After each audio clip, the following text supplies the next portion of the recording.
Welcome back, BSers, to a brand new edition of Belonging Songs. Belonging Songs is your weekly podcast that brings you a brand new original song each week, then talks about the theme of that song and the processes that went into writing and recording it. Well, that's what we do most weeks. Oh! This week we're doing something a little different. Psych! My name is Wade Dana. I am your host, and with me as always are my good friends Patrick Crane. Howdy, everybody. Bradley Maurer. Hello. So yeah, no new song this week, guys, because we're going to give you a little taste of our second podcast, What We're Listening To. Very excited to be bringing this to you. I know we've been mentioning our Patreon page, mentioning that we have this second podcast. So we are going to actually show you what we've been doing. Anybody want to say anything about that? This is the podcast equivalent of Columbia House. You guys signed up for something thinking you were going to get some sweet CDs, and we sent you the fucking new Doobie Brothers. And you're going to have to pay $21 for it. And it's too late to send it back. It's too late to send it back. Because you let it sit in the mail pile for a month. So welcome to the new Doobie Brothers album. You have all been had. Oh, boy. Yeah, we also need a little break to write new stuff, so this is a good opportunity for us to take a little breather, but also give you some new content. So we're excited to present our show, What We're Listening To, and with that being said, I'm going to hand this over to Patrick. All right, I'll put on my my hosting chaps. 3, 4. What we're listening to. Yeah, what we're listening to. It's what we're listening to.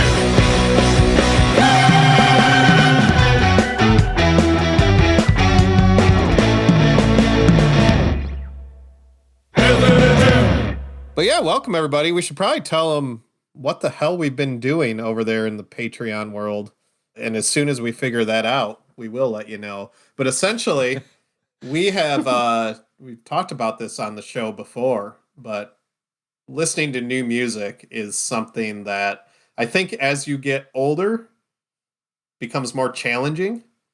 And one of the things we haven't been able to do because of this fucking pandemic is get together, put on an album, talk about it, and experience it as a group. So we figured, well, why the hell not do a show around it where we can experience some new to us, at least, music. But just to get us paying attention to what's out there, there's so much new music and so many artists that get lost in, particularly in the digital age, when you don't have an opportunity, like I said, to be with friends and really expose each other to a lot of new stuff. So we're hoping to bring you along, introduce you to some new music. We are also hoping to get Wade irate at musical recommendations 3 or 4 times along the way.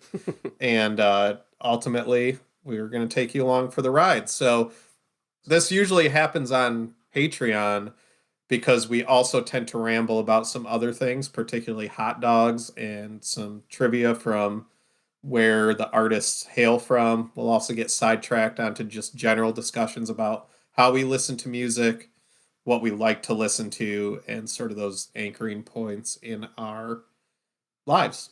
That's essentially the 10,000 foot view. If that doesn't sound like fun, subscribe anyway. Hold on. Wade has a question. Yeah, I was just hoping that by raising my hand, I could derail this a little bit. This has been Derailed. This has been derailment from Wade Dana.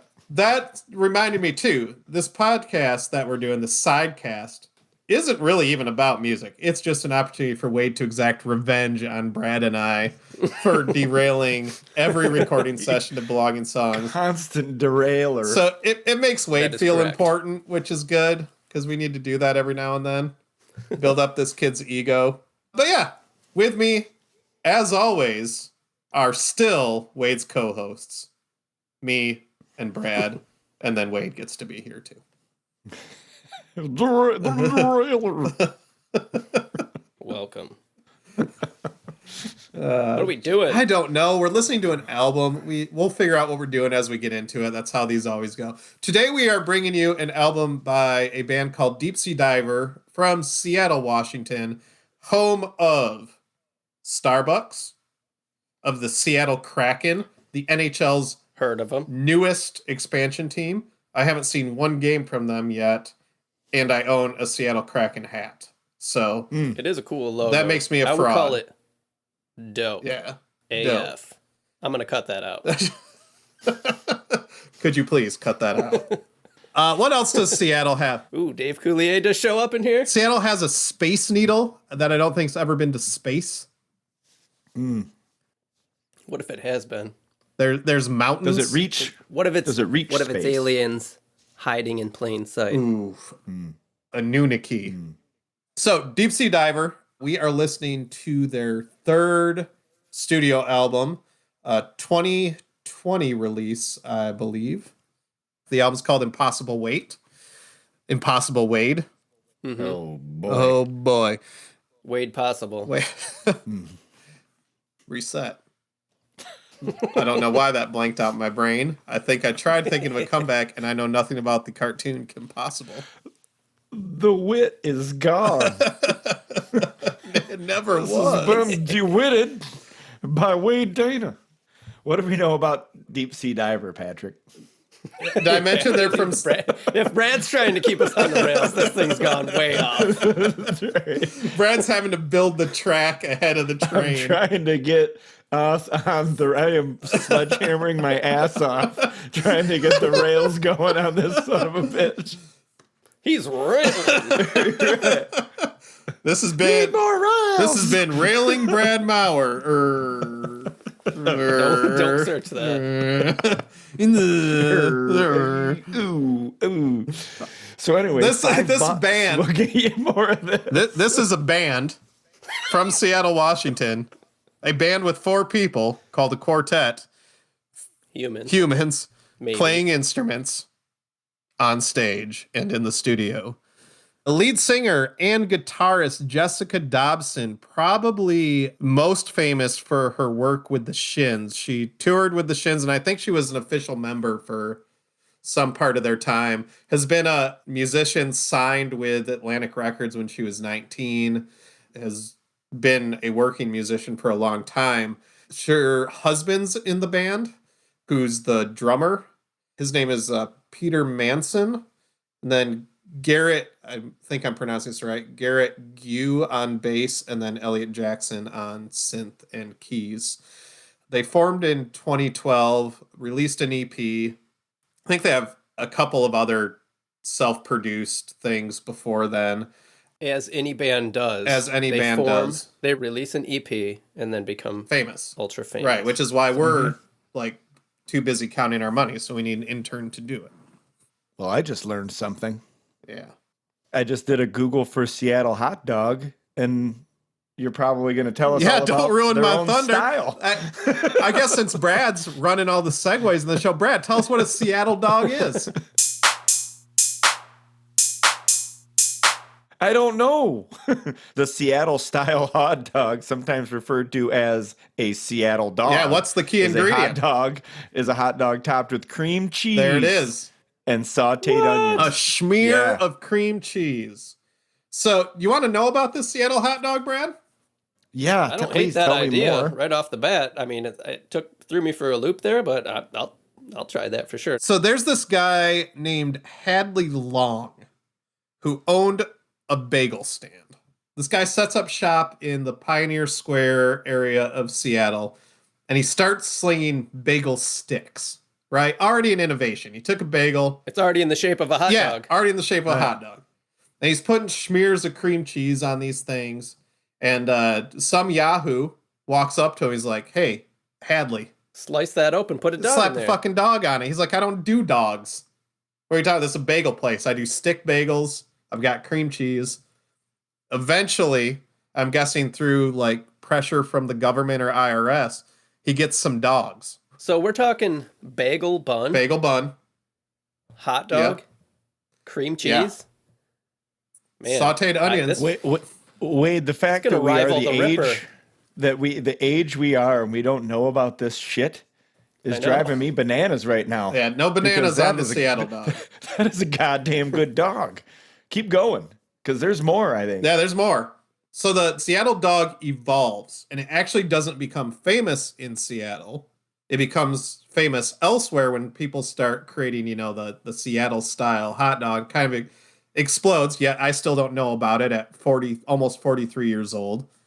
Never even thought about cream cheese in my dog. It takes a while for those fads to get out here to the east. That's right.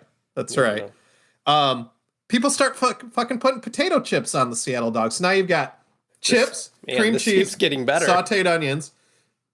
We need to get together and we need to make these. I don't know where we're gonna find bagel buns. We got to make them. We're gonna figure that out. But Out of these all the have to be dogs that we made. have talked about on this show, and this is the our best. I don't know, 7th or 8th episode, something like that. This is it. Yeah, I had no idea. And Intrigued. I get the impression this Hadley guy doesn't even want the recognition for creating this thing. That's a good creator of Yeah. something great. Well, see, Patrick, Hadley sounds like a lifelong bagel man, He is. as opposed to He's- being a lifelong Right. hot Yeah. dog man. Right. He takes pride in the bagel element of his skill set. He's no Jimmy Graffos. Yeah. I'm no ripper. One thing I didn't know about Seattle, Patrick's Trivia! Seattle, like Chicago, was a city that was totally elevated above its previous base level. So, I did know this. yeah, if you guys have ever been to Chicago, you've got upper and lower streets, which are literally the old street level for Chicago. And then they had to raise it to build the sewer system. The entire city was elevated on platforms. And you can tell that when you're on the lower streets, and some of the buildings even see the lower level. Well, Seattle did the same thing, except theirs was caused by the Seattle fire of 1889. And I'm an idiot because, like the Seattle dog, I had no idea this happened. Very little of the city survived. And back then, Seattle was a port town and a shipping town. So what they did is they essentially just built on top of the basements of I guess what was the first floor of the city, Like the the ruins. ruins. And you can now, they've opened it up. It's become a huge There's tunnels. tourist Yeah. attraction where you can visit it. And some of the old storefronts are still there, and people are setting up shops Where the lizard people live. in the underground. The mole people live there. Underground. Yeah. Yeah. So, yeah, back to the music. This album, Impossible Weight, 2020 release. It shows some of the influence of Jessica Dobson's other work, but I think it takes on a life of its own and becomes this really unique sounding album. The thing before we go into talking about each track that really stood out to me is this another album that sort of has a running theme about reconciliation. I know a little bit about the background of the album. One of her fellow Shin's bandmates, I think one of the other touring guitarists, died of alcoholism. And I know that that's how the album starts off, as a track about that and sort of reconciling with choices made in life and moving on. I think that kind of threads throughout. Yeah, I think that's a major theme of the whole thing. Yeah, Yeah. absolutely. It wears it on its sleeve pretty well and to really good effect. I think musician that really shines on this, other than Jessica Dobson, is the bass player. Unless you're listening to like a funkadelic album, it's rare that the bass will suck me in. I'm sorry, Rush fans, if you want to call in with your Geddy Lee defenses, but it's rare that bass, especially when it's a subtle bass, when it's not, like I said, a funk track and somebody like Flea, where you realize how important that instrument is at times. I like that this band seems to really drive mood in the rhythm section, because the drums tend to be very basic kick, snare, cymbal stuff, and the bass does a lot of the heavy lifting of the rhythm section. I don't know if either of you picked up on that or would even agree with me, but that was the first thing that really struck me besides the theme of the album, is the effect that the bass is used. And just as another sidetrack before I forget, the other musicians that Jessica Dobson's affiliated with are also musicians I love. So I wasn't surprised of how much I like this album to give away the go straight away. I would have to say I agree 100% with the bass player comments. Mm-hmm. There's a lot of like electric piano or like Wurlitzer Yep. in this album, which Jessica Dobson plays really well. And I think that whole tone combined with, the fact that she's also a really good guitar player, which shines on certain parts of this album, all really came together and presented like a really awesome dynamic from start to finish. And I get a little nervous when I see, Jessica Dobson, guitars and keyboards, and then they have a synth player also. It's like, well, we just are going to listen to a Genesis track. Yeah, but you know what's awesome? Like, I watched something of her, is it KEXP? Yep. I think they do like basement shows or something over there. And I think it was one of those. And she does a really good job of actually playing the piano or keyboard and then bouncing back and forth between that and the guitar during one song, which is really interesting to me. It's kind of like not something a lot of people do. But that was fun to watch. Unless you're in Radiohead. So but she's extremely talented, I guess, in that regard. Very talented musician, I would say. Yeah. Wade, any sort of general thoughts before we launch into the tracks? I have notes on all the tracks, and I'll tell you the first time I listened through this, I just took notes on the sound of everything because this album sounds fantastic. So I have lots of bass notes. I agree. I think the bass is awesome. I think the drums are awesome. Basically, I have notes on all the production, and then I went back and had to look at the lyrics because and I didn't even realize that I did this. I finished the album, and then I was like, I didn't take notes on any substance with regard to theme or lyrics. That's funny, though, because that's how it hit me, too. Like, at first, I just kind of sailed through this thing, listening to it kind of places you in a mood, and you just kind of feel the song, every song as they go, without really understanding what they're about. Like, you catch little nuggets along the way that, like, clue you in. But then I did the same thing. Like, on my third or fourth listen, I started actually really paying attention to what the lyrics were saying, and it was like a whole nother thing to listen to, and you do that for 3 or 4 more times before you really get through that. Yeah, for me, the lyrics are not the highlight of this. There's not a lot of them, actually. Right. There's not. Yeah. The melody certainly is of the vocal delivery. Mm-hmm. Mm-hmm. But yeah, like Patrick said, I read through the lyrics, and they're not like super extensive. They're done with really good effect. I think what this band does exceptionally well is something that we talk about on Belonging Songs quite a lot, which is the instrumentation and the melodies get out of each other's way. I have a feeling this band kind of starts with that process of we have this bigger sound and then they take away some pieces to get this elegant, streamlined instrumentation that just works so well together. So lead off track called Shattering the Hourglass. So already evoking some of those themes about the passage of time and setting up the mood for redemption. Like I said, I sort of spoiled this a little bit. I had listened to the album. I think I told you when we were just casually talking, Wade. Brad told me about this album a while ago, and it was just, it's all I was listening to for a while, but I hadn't really focused on the lyrics, kind of like you didn't with your first listen to. But I started reading about the story of the album and figuring out this was about, a close friend who drank himself to death, and that kind of triggers the whole theme of the album about where you are in life and what's worth living in life, redeeming yourself, etc. But this song starts out, Brad, like you touched on, with this incredibly beautiful electric piano that sort of stands alone. Instrumentation comes in and you get this kick drum. And like Wade said, this album sonically is so well engineered. It just gives this haunting kind of feeling to kick off the album. Yeah, the piano sounds like almost broken to me at first. Yeah. And it's like panning back and forth doing this sweeping thing. Mm-hmm. And then the drums came in. And this song, I wasn't even sure if the drums were real. Later in the album, it becomes apparent that it's a real drum kit. But this song, I was like, well, these could be programmed. There's a lot of like wall of sound work in this. Yes. And this intro does that. But then as soon as the verses come in, that all calms down. and you get these really fantastic vocals Yes. come in.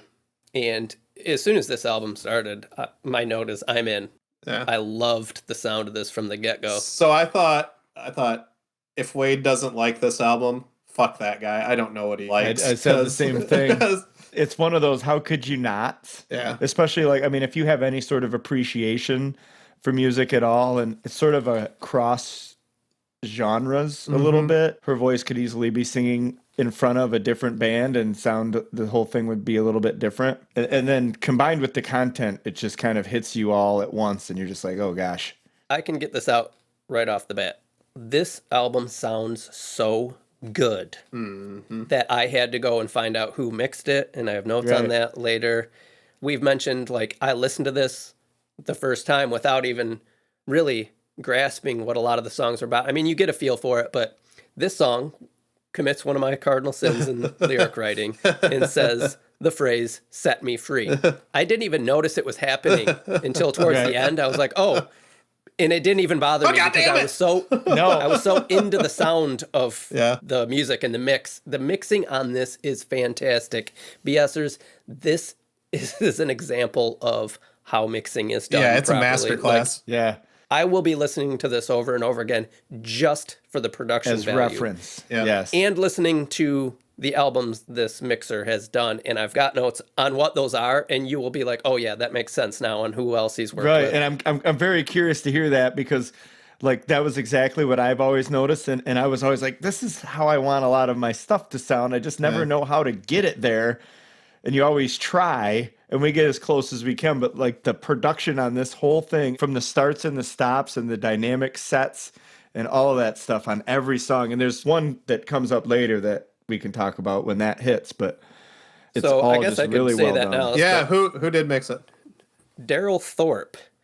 And this is Oh, someone Daryl. who has an extensive mountain of work, and he's done work with, I mean, artists that are familiar to everyone, but the ones that stood out me in relation to this album, he mixed Beck's Colors, which won an album of the year. They do Sea Change too, because Sea Change kind of sounds like No, this. but he did Morning Phase, actually, which is the one that won album of the year. Colors won, like, best indie album of the year. He's worked with Foo Fighters, Paul McCartney, M83, Thurston Moore, Gnarls Barkley, Radiohead. He mixed Outkast, Speakerbox, and The Love Below, which also won an album of the year. Yeah. He's mixed Metric, and that is just the ones that I thought reminded me of the music in this. He's also worked with Roger Waters and like just a litany of super famous artists. And yeah, I need to check out some of these albums from bands I don't necessarily even care for, but just to hear the mixing. Yeah, she didn't pull any punches with the production side then, did she? She's like, all right, well,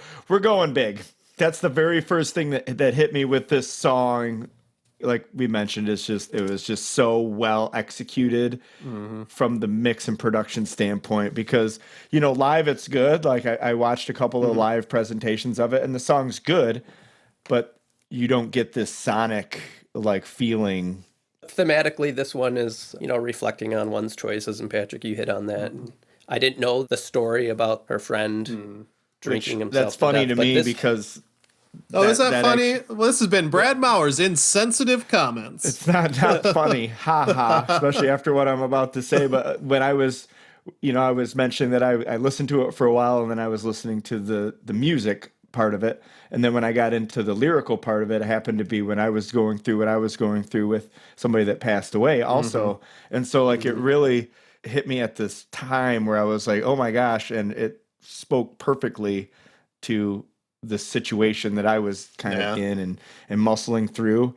And every lyric in that first song, Shattering the Hourglass, hit home with me. Yeah. Yeah, and this one's about kind of moving forward from the choices. Yeah. That But it's also just like the lyrics about, I could see you miles away, glowing like a gamma ray, and you slipped through my fingertips. Did I make the most of it? We all have only so much time with each other, and do we all take advantage of that, or what do we do? Yeah. You know, it makes you really reflect in that way. Yeah, that's a running theme in this whole album. Correct. So that makes sense now knowing the backstory. I don't think this album can help but to put you into reflecting upon those moments in your life where you deal with loss and all of that. and moving through. The next track 2, I love this song. You're going to hear me say that a lot. You think I repeat the same shit over and over again. Let's just talk about this fuzzy bass, though, for a minute. Brad, first note. Fuzzed out bass. Oh, man, exclamation mark. So yeah, let's talk about that bass, because I think this is the song where the minute I hear it, oh fuck, this is a bass album. Right. Okay, so this song starts off with like these wind chimes. Yep. And I think they're synth wind chimes, but they sound great. And then that fuzzed out bass comes in, and the song kind of drives. It's relying on that bass. And then the chorus comes, and there's this incredible single note guitar work in the chorus. Yep. Meredith was sitting next to me on the couch when I was listening to this. I went, that's the fucking guitar stuff I'm always trying to do, because Brad, you've been and Wade, you've heard much. I like doing a lot of single note stuff. I use chords, but I just love kind of like moving around the neck on the guitar. And I'm like, this is what I've been trying to do my whole fucking career. And it's like a simple right. 6-note progression. And then it goes into this solo, which is just fuzzy and amazing. This song, I just thought, yeah, this is what I'm trying to do, and I can't do it. Like it's got also like those weird transitions going into that guitar solo, Patrick. There's like this weird little, almost like a stumble, and then she just, hey, and then she starts playing the guitar, and like you're like, this is so cool. And like the rest of the song, though, it just has bass. Yeah. You know, so like it takes you a minute to figure out like, oh, I'm just listening to the bass and the drums right now. Yeah. Like it's cool. And this actually made me think of Wade, because Wade does that every now and then, where you'll get kind of used to this pattern, and then all of a sudden there's this whole new element that kind of sparkles through. Sparkle bass. Sparkle bass. Boom. I thought this track had like a 90s throwback sound to it. With all the fuzz. Yeah. And the highlight for me, I mean, the pan jobs are amazing on this whole album. You're gonna hear me say that, but they had the guitar over in the right ear, and just there's 2 solos, so right up Brad's alley. You guys always call me nuts. I love how after the first solo, the song really just like breaks down. Yep. Yes. You reach this like pinnacle, this really high point, and the solo ends, and then you're back way down. The dynamics of the song are great. Yeah. I think what they did here is they listened to our podcast and they had a conversation like, here's what these fuckers want to do, and they can't. So let's do it for them. That's funny that you say that, because I have a note I was saving at one point in the album where I just said to myself, well, now I know nobody wants to listen to our shit, because you can just listen to this. It's so amazing. I think that's why we're all on the same page here, because I think this is all elements the 3 of us try to incorporate into our music. It's like that stuff that we latch onto. They brought it all together in a way that's so effective and so good. It's like hip enough, but it's not annoying hip. It's just really good. And yeah, it's not a parody. I felt like that song was about loving someone who didn't feel the same for you. That's the vibe I got too. And kind of hoping that they'll come around. Yeah. And in fact, I think that carries on into the next track, which is Wishing. Oh, which is just another. Yeah, this song is heartbreaking. To say at least. There's a lyric in here that's like, wishing I was somebody else, but you're driving me into the ground. Yep. I have that highlighted, you're driving me into the ground. Yep. And this whole song, she uses a lot of great metaphorical writing in this, and a lot of driving metaphors. You're driving me into the ground, wishing I was somebody else, try to take the wheel and turn around. So we're talking about regret here, and again, living with the choices you've made, and how do you move on if you've made bad choices. Another example of wall of sound production at the beginning. I want to talk about that a little bit, because you're right. And I think at the end, the thing that I thought was incredible in this song was the cymbal work on the drums. So, oh yeah, the drums are great. Towards the end of this track, in any other album, those crash cymbals would be noise, because they're just so big and so constant. They kind of crash throughout the last, I don't know, minute and a half of the song. I mean, it's a good chunk of the song. And they're mixed in the back, where it's just this vibe that comes through, and I think is done so well. A great example of the theme of the song matching the music too, especially at the Yes. end. The production literally drives the song into the ground to a halt. It's really great. I always talk about how much I enjoy trying to do that on this show, and that's something I really enjoyed about this album is every song felt the way it was about, if that makes sense. You know, I love this song is another one like just the little breakdown with the doot-to-doo-doos, you know, like doot-to-doo-doos. like it's so cool. Then these synths come in and you're just like, oh, it's so awesome. Yeah. I love, and this song's another one where like the melody of it, I wasn't sure I really enjoyed at first. I was like, I don't know, it's a little bit too Familiar. yeah, exactly. And then I was like, well, you know, after 2 or 3 listens, I was like, I love this song too. I'm just gonna cave on it. As long as we continue to drool over this album, that's the other great thing about this album. And there are a couple tracks where you've heard this before, as far as melody. But then on those songs, the instrumentation's incredible and the mix is incredible. Exactly. Yep. So there's always something to latch onto, and it works together. Yeah, and that was that song for me. Yeah. Next song is Impossible Weight, the eponymous track. I have a star next to this one. It's hard to pick out highlights from this album, but this is one of the highlights for me. The one thing I love the attitude in this song. This song really is the first time you go from kind of that reflective shoegazing kind of feel, and it gets a little attitude behind it. It almost reminded me of a Tegan and Sarah song a little bit. It was like a dialed back Tegan and Sarah track. Yeah, I was gonna say that, or I don't know if it's like Banglesy or something, but like just the way she kind of sings with attitude. Yeah, it's like like a female swagger song. It's exactly, like clicking in my ear, like things like that. You're like, oh yeah, I get it. Her voice reminds me of Amanda Palmer a lot of times from Dresden Dolls, or Courtney Love, Robert Palmer, Fiona Apple, B-52s, Sarah Palmer. I thought this had more of a 60s to 70s throwback, like the Austin Powers, where they cut to the girls dancing kind of vibe. The guitars sound a lot like that. There are so many little tiny guitar intricacies that come in and out of the mix, like just a like over here. Crazy, but awesome. Yeah, these songs are built. Yes, they are built. Yeah. And I love Sharon Van Etten, who's on this song too. So yeah, that's a win for me. Absolutely. Which is funny because I was listening to it and I was like outside or doing something else, and I was like, sounds like this verse is sung by somebody different. Is there another girl in this band? And so like eventually I went and tried to look it up. I was like, oh, Sharon Van Etten sings on it. Like, perfect. That's a good jam. Yeah, I think that one was all about carrying other people's expectations and feeling like you're not living up to them. Yeah. And then kind of having a chip on your shoulder about it in some cases and shrugging them off. Absolutely. Next track, Switchblade, track 5. This album goes from like this 70s empowerment song, and then it just slows to this piano track. It stands out because the piano's acoustic on it. Almost all the keys have been electric to this point. And acoustic guitar, too. And acoustic guitar. This had a simple lyric in it. Like we talked about earlier, this album doesn't have a ton of lyrics, but they're used to really good effect. The line in this, "How did you get so down?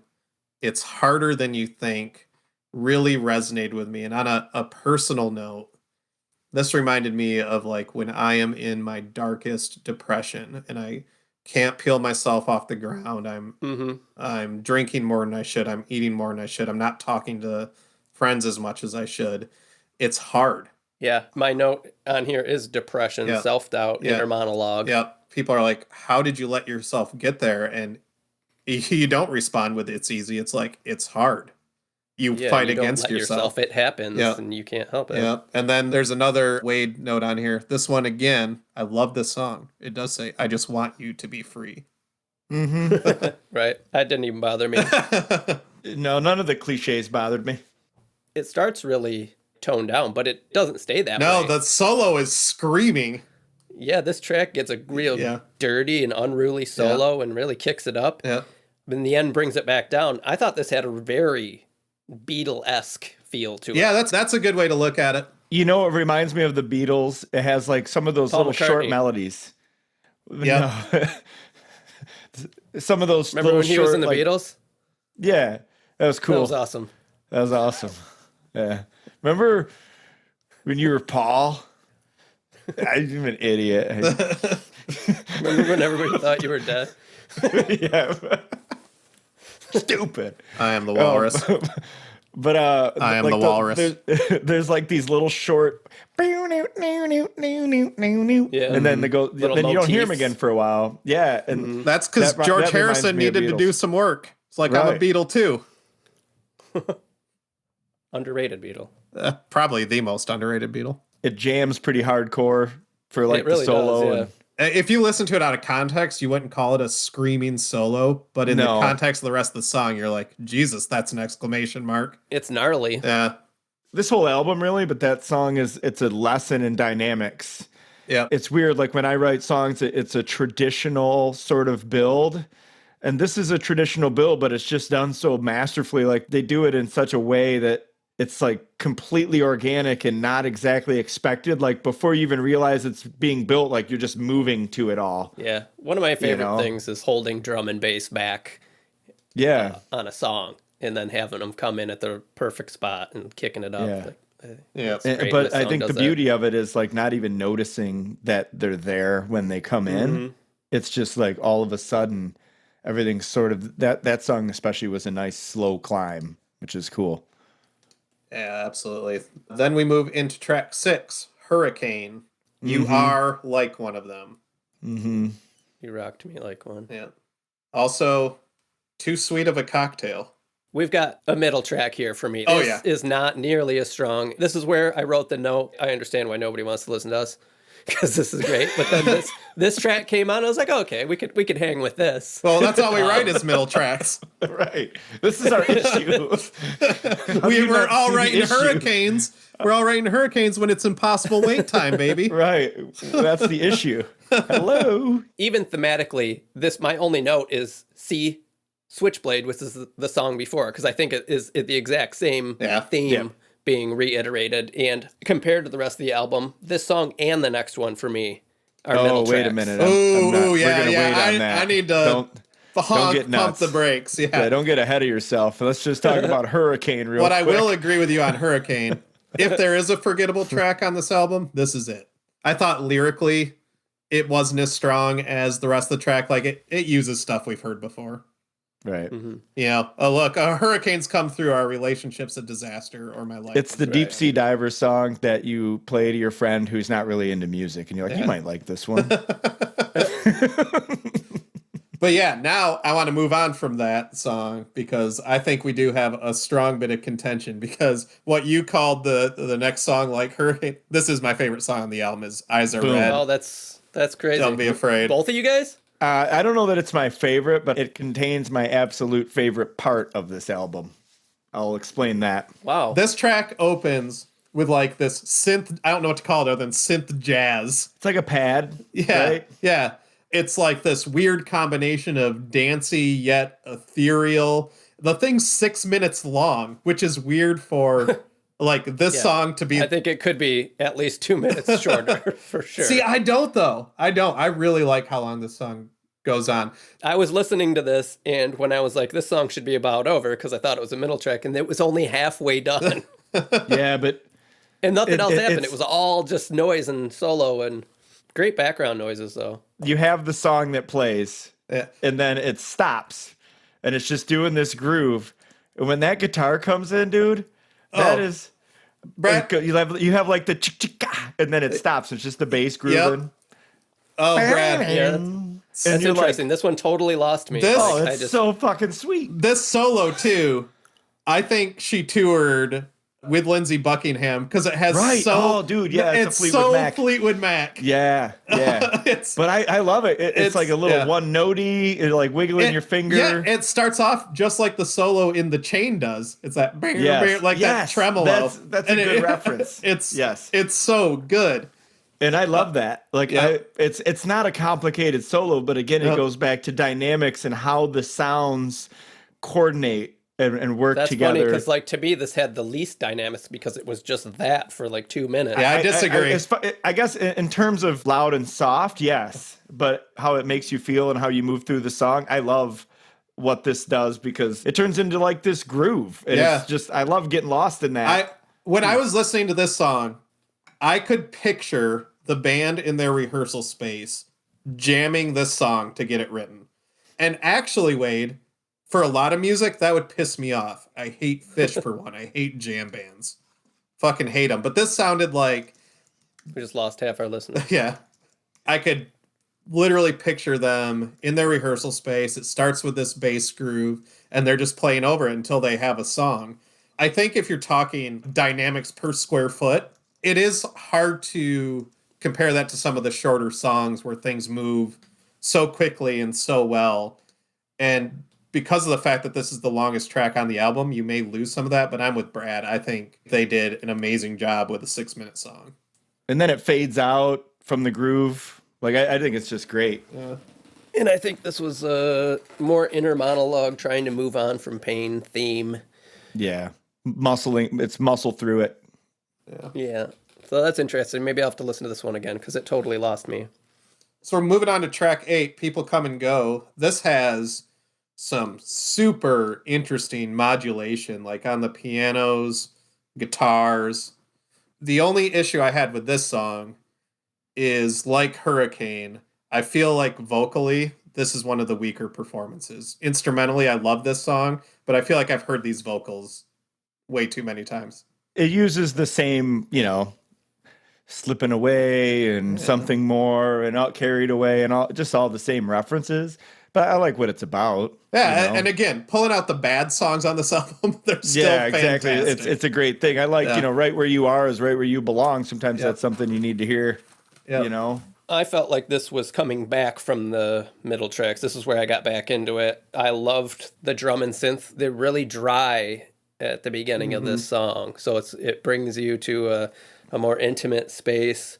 I thought this one had a stronger melody than the previous two songs. Great funky bass line. One production element that I absolutely loved was when she says the lyric, "Everything falls apart and that's okay." It's followed by like a broken piano sound. Yeah. Trying to play along, but it's busted and it's fine. It fits still. That's a good way to put that. That was a really, really great production, and also another awesome dual guitar and synth solo. Like they were playing in tandem. Yeah, and I thought that was great. Musically, this song is out of this world good. Another just sweet bass line too. Like the tricky part for this album is finding the song with the not great bass line. Right. Yeah. But it's a really good explanation of how you create a bass line that moves the song along, but you're not focused on the bass. Yep. Which is really cool. This was a lot of the lyrics, she says, "You're right where you are. Right where you are is right where you belong." So it's an acceptance of a lot of the things we've talked about in this album up to this point, if you're willing to allow yourself to learn from mistakes or choices you've made. Which is interesting in the way that I think the lyrics in the album are put together. It's almost like a concept without saying a concept, because the album does grow as it gets to the end. That song kind of is taking you over that hump a little bit, which is interesting. You don't always put them together that way. Mm-hmm. Yeah, absolutely. Move on to what I think is one of the most... I can't imagine what it would have been like to produce or record this song, Lightning Bolts. It has this drum pad. It almost sounds like a Moog that's on... Or a Moog, I'm sorry, that's on loop. I don't know how to explain that sound, but it's super cool the way they arrange the rhythm section in this. It has syncopated drums at parts. It has like this modulated solo with maybe an octave pedal going on. I can't even dissect what the effects on the guitars are. Most of my notes are again, like awesome bass line. Again. This is fucking great. Again. Nasty solo. Again. In a good way. This is great. I would love to know how to recreate the tone on that solo, because it's like they have 30 effects going on it and they work so well. No, yeah. I watched her rig rundown. It's good shit. I suggest the rig rundown for both of you, because I went pedal shopping after and I have some shit in my cart. Oh boy. The tremolo pedal that she has, I can't find anywhere, so I'm working on that. What is it, man?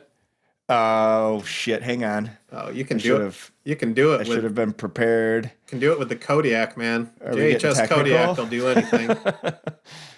You keep looking. Thematically, I thought this was you kind of don't realize what you have until it's gone or under the threat of being taken away. Yep. I feel like there was a relationship in this song that maybe didn't work out at first, maybe because they weren't mature enough to go through something like that together, but now that it's either ended or under threat of ending, that they realize, no, this is what, like she specifically, this is what I want and this could work type of thing. Yep. My favorite line in this song was, "For a second I was totally blind, but I laughed the pain away." I like that a lot because I do that sometimes. And then, I don't like the line, "I don't think our hearts ignite when they beat together," just because. Well, it's funny. I have that as a note here as like capturing kind of the theme of. It does. I did write it as a note as being, I think, important to the song. Yeah. But it was one of those things where I didn't probably even notice it the first time. I had to go back and read through the lyrics. Yeah. Same with me. Yeah. The Pleasure Trem 5000 by Menatone is what her tremolo pedal is. And it's Never really heard of cool it. because, like, no, me neither. And if you watch her play it, she, like, always adjusts the speed with her foot. Like, while she's playing with the tremolo. Oh, really? She'll just, like, keep doing that. And so, like, it's really cool. Hers is, like, on her pedal board, it's all worn out in a circular pattern around Cool. the speed knob. So it's pretty fun. Yeah, to you know what I look think at. she did effectively on this? You know when you get a new pedal and you just turn everything on your board to see what sound you get? I think she Yeah. did that and she found a setting on each pedal that worked. You're right. That rig rundown's a pretty good. I guess I should have been. I'll check would have that been out. fun to Yeah. be more prepared with that. For sure. Last track 10, takes a wild swing into a different direction and I think is an amazing terminus for the album because it felt to me like an encore. Like this album walked off the stage and came back and gave you one more great song to wrap everything up. So this goes to like a song that starts, it's called Runaway With Me, and it starts with just a plain acoustic guitar, no effects. Not no effects, that's different. Mm-hmm. Mm. Totally different vibe from the rest of the album, but thematically still there. I think it just wrapped up the album really nicely. Agree. It was a good outro. I think this song has the strongest lyrics of all the songs. Mm-hmm. I think the writing of the lyrics, I think, is the strongest example on this song. Man, there are men without any aim shooting apples off our heads. When our bodies are full of holes, they'll split whatever's left. That's just really great. Yeah. This is all about, I think, finding someone to be with and riding off kind of into life with after all this hardship. Mm-hmm. Kind of a moving on thing. The production, yeah, Patrick, like you said, it's very intimate. Almost like you said, the band walked off the stage, but she comes back out And she's by going to herself. pour out her heart and soul. It feels like you're in a small room with her together. And this is one of the best examples I have ever heard of a single vocal and a single guitar being mixed to where it sounds like you are standing at the level with the voice and the singer, and the guitar sounds like it's below her head. Yeah. Like she's actually holding it. If you listen to this, the proportions are like perfect. how do I you don't do know how they that? achieved that. I don't know. How do you mix height? Reverb? Yeah. Is it? Like, that's a very interesting concept because I actually, when we do these shows, full disclosure, I listen as we go along. So, like, I'm listening to it right now, and right when you said that, I was like, oh, that's exactly how how it sounds. That's amazing. This whole album feels so big, and it's exactly what you said, Wade. It's all of a sudden she's singing to you. Just out of nowhere. It's like everyone else is cleared out, not just the band, but the rest of the audience. And here's a song I'm going to give to you as like the last gift of this show. And I'm curious on this because the production is so stellar. If you listen to the guitar, it's clipping. It's recorded poorly. And I'm wondering if that is a conscious decision or if this is a case where she was practicing the song in studio or something. They just And nailed they it. captured this amazing performance, and we're just like, we're not going to get a better performance than that, no matter how well we record everything. Brad, you're a big advocate for this type of capturing music. Like, Let it ride. take your song Yeah. "Gun to My Head" for an example. It's either one of those two things. Either they decided consciously to make it sound like that, or they just happened upon a great performance of a song that they were planning on recording differently, but just threw the hands up and like, that's it. Yeah. I think this is pretty great to share with our listeners who haven't been tuning in with the rest of the show yet. It's going to be rare that all three of us are going to agree this strongly on an album. Well, it has been so Yeah, far. it has been so far. Hasn't happened yet. I think it's going to be. I mean, obviously, as friends who love music, we have a lot of crossover, but there's a lot that we don't cross over in. And there's so much to appreciate in this album from a musical standpoint, from a production standpoint, from a telling of a story. It's a pretty special album. And Brad, when you texted me a couple months ago, I think it was around Christmas, you said, have you been listening to that Impossible Weight album or that Deep Sea Diver album? And I'm like, this is probably stupid to say, but it's my album of the year already. Yeah, you're like, it's all I've been I listening had never to. heard of Yeah. him before, so I was surprised in a really great way. I can't imagine another album striking me like this. This is just a total package. Yeah, I agree. When I was looking for music, I was like blindly just trying to find. I do it sometimes almost desperately trying to find something new to listen to that'll take me down another rabbit hole. And she did. So like I have this, I'll find her and then everything that's related to her and listen to all of that and just go down this whole other thing. I love doing that. And I was stuck. And then I found it and I'm like, well, I don't even want to like move on from this for a while. Yeah. And I'm still not quite there. Like if I don't know what to do, I just put it on. I want to know more, not only from the mixing standpoint, and I've heard a lot of the stuff, obviously, that Wade mentioned off. I also, which again, I never do, I also want to find out more about this Garrett, the bassist, to figure out if he's been in any other projects, because I'm just riveted by how he plays Now, bass. have you guys listened to Deep Sea Diver's other work then? I did. And how does it compare Secrets to this? is really good. It's a little bit different. It's a little more rock based, I would say. Patrick, would you agree Yeah, with I would that? agree. Those two albums she probably had to do to get to Leading this up one. to this. Yeah. Okay. Yeah, I can't recommend it enough. Also, if you're going headphone shopping and you want to This try is out Yeah. different headphones, this is the album to do it. This is a headphone album. It sounds great in Yeah. any space, but it's a world of difference Mhm. listening to it in headphones. Yeah, it's an education. Yeah. One of the things we do on this show is we talk about this album as if it were a pizza.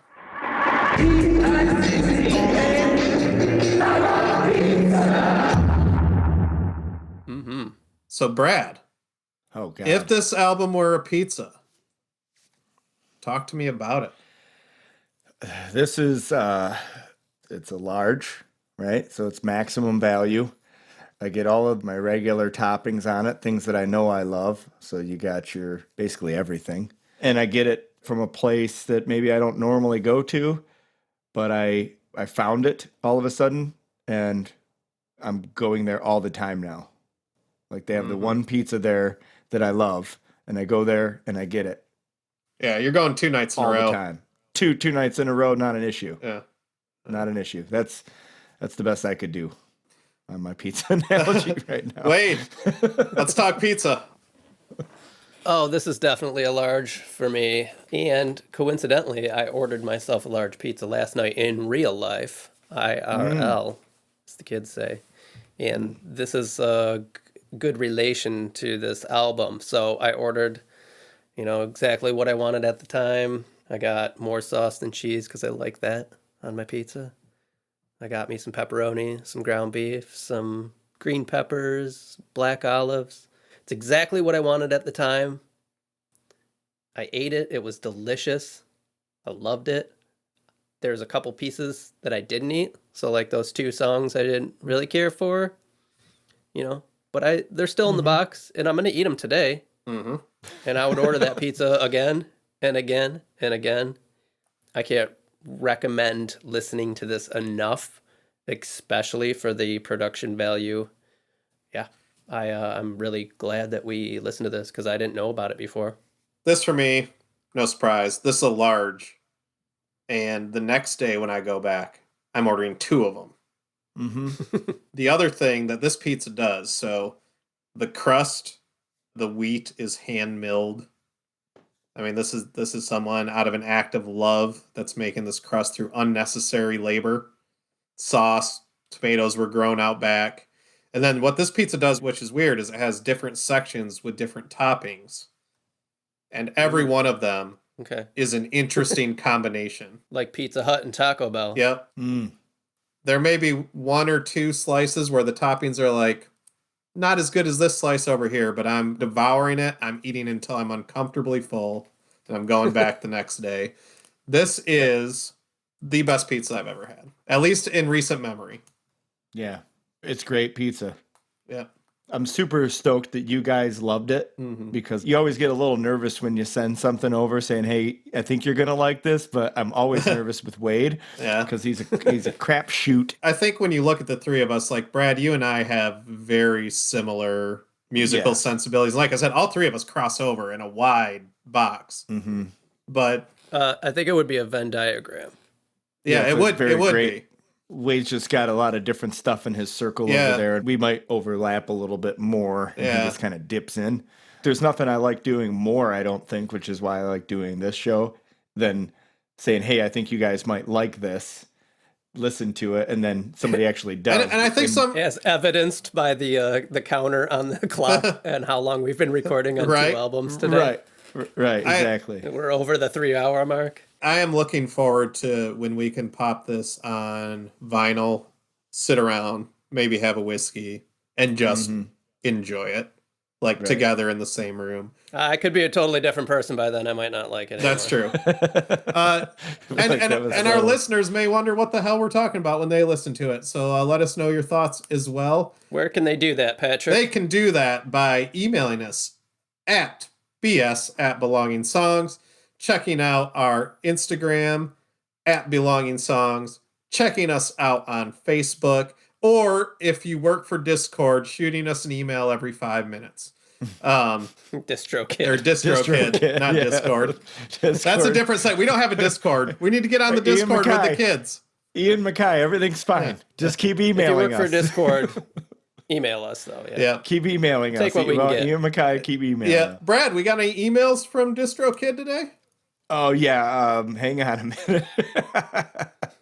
All of them are from DistroKid. Oh, God. BSers, I do hope that you've enjoyed this today. I know it was not our normal episode that we do, but, we've been talking about it, so we wanted to let you know what we have been up to. So I hope that it was enjoyable. Yeah, this has been a very special episode of What We're Listening To. This is a wholly owned subsidiary of Belonging Songs, Inc., which is produced by Satellite Chicken Sound Labs. And hopefully you will join us for our Patreon, where we discuss more albums, more hot dogs, more local history, facts, and figures. If nothing else. How is that not worth your hard-earned money? I would have paid $20. If I wasn't involved with you two and somebody said, oh, give these guys a little money, you're going to learn about a really great hot dog, and I walked away with the Seattle-style dog, done deal. Yeah. Done deal 2 times. I'm doing that. Boom, done. Next.